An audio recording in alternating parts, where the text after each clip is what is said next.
Hello நண்பர்களே! இன்னைக்கு நம்ம அரசரும் துறவியும் அப்படின்ற கதையை பற்றி பார்ப்போம். ஒரு நாட்டில் அரசன் ஒருவன் வசித்து வந்தான். அவன் மிகவும் பொறாமை குணம் உடையவனாக இருந்து வந்தான்.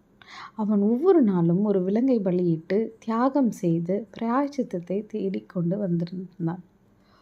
ஒரு நாள் துறவி ஒருவர் பிச்சை எடுத்துக்கொண்டு அரண்மனைக்கு வந்து கொடுமையான அரசனிடம் ஏதாவது கொடுத்து உதவுமாறு கேட்டார். அதற்கு அரசர், இதுபோல் பிச்சை எடுத்து வரும் மக்களுக்கு கொடுக்க என்னிடம் ஒன்றுமில்லை என்று கூறிவிட்டார். அந்த நேரத்தில் துறவியானவர், எனது ஆண்டவரே, நீங்கள் ஒவ்வொரு நாளும் ஒரு விலங்கினை கொன்று பிராயச்சித்தத்தை சம்பாதித்து வருகிறாய். நீ உனது வாழ்க்கையை மற்றவர்களுக்கு அளிக்காத போது வேறு ஒரு வாழ்க்கையை நீ எடுத்துக்கொள்ள உனக்கு அருகதை இல்லை என்று கூறிவிட்டு அந்த இடத்தை விட்டு விலகி சென்று விட்டார். பெருமையான அரசருக்கு அப்போதுதான் வாழ்க்கையின் உண்மையை உணர முடிந்தது. உடனே அரசர் தனது ஆடம்பரமான வாழ்க்கையை துறந்து துறவி சீடரானார்.